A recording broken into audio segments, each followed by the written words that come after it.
Hello friends, welcome to my channel. এসে গেছি আবারও একটি নতুন ব্লগের সাথে। তো এই যে দেখো, তোমাদেরকে তো শেয়ার করেছিলাম আমরা কালী পুজো বাড়ি এসেছি বাপির মামার বাড়িতে।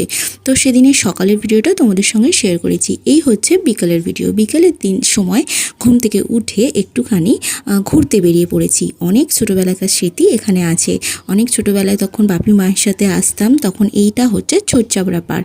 আর ওই যে দেখতে পাচ্ছ আমার বাপি এই যে আসছে, এখানে যে এই পুকুরটা দেখতে পাচ্ছ সেখানে মুখ ধুয়ে আসছে। আর আমিও বাপিকে অনুসরণ করে বাপির পিছন পিছন চলে গিয়েছিলাম। তারপর এই যে বাপিদের অনেক রিলেটিভ এখানে আছে মামার বাড়ির। আর বাপিকে অনেক সবাই বেশ এখানে ভালোবাসে, খুব ভালো লাগে। সবাই জিজ্ঞাসা করছে বাপির হালচাল, আমারও বেশ ভালো লাগছিল। তো এখানে সবার সাথে কথাবার্তা বলে এই যে বিকালবেলা এবারে চলে এসেছি হচ্ছে আসলে এখানে যে কালী পুজোতে এসেছিলাম সেইটা।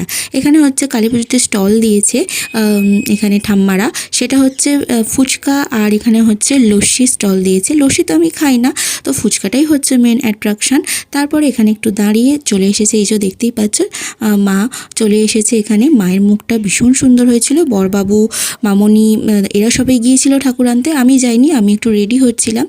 তো সেই মুহূর্তে ঠাকুর নিয়ে চলে এসেছে। দেখো মায়ের মুখটা তুমি দেখতেই পাচ্ছ তোমরা সবাই, কতটা সুন্দর হয়েছে। আর সাজিয়েছেও ভীষণ সুন্দর করে। এখানে সবাই দাঁড়িয়ে আছে দেখতে পাচ্ছ। আমারই যাওয়া হলো না, আমি ওপরে রেডি হচ্ছিলাম, সেই ফাঁকে ওরা চলে গেছে। তো বড়বাবু আমার জন্য ওয়েট করছিল। এবার আমার পাল্লায় পড়ে ওরও হবে না দেখা, সেটা ওই জন্য ওকে বলেছিলাম চলে যেতে।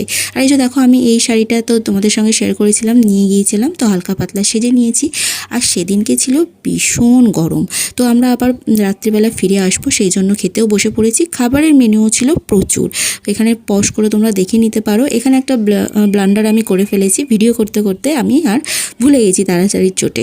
তো তোমরা এখানে পজ করে দেখে নিতে পারো, তাও আমি যতটা পারছি শেয়ার করে নিচ্ছি। পনির পাসিন্দা ছিল, এখানে ছিল হচ্ছে মুগমোহন ছিল, চানা পনির ছিল, পনির বাটার পনির ছিল, আলুর দম ছিল, তারপর ছিল হচ্ছে পোলাও ছিল, তারপর চিলি মাশরুম ছিল, 2 রকমের মিষ্টি ছিল, চাটনি, পাঁপড়, আইসক্রিম, অনেক অনেক খাবার ছিল। আর খাবারের স্বাদগুলো ভীষণ সুন্দর ছিল। তোমরা দেখতেই পাচ্ছ। বাড়িতে একটা পার্সেল আনা হয়েছিল আমার শ্বশুরমশাইয়ের জন্য, বাবুর জন্য, কারণ উনি যেতে পারেননি। তো এখান থেকেই আর তোমাদের সঙ্গে একটু শেয়ার করে দিলাম। আর আইসক্রিমের টেস্টটাও ভীষণ কিন্তু সুন্দর ছিল। তো এই ছিল আজকে ছোট্ট একটা ভিডিও। ভালো লাগলে লাইক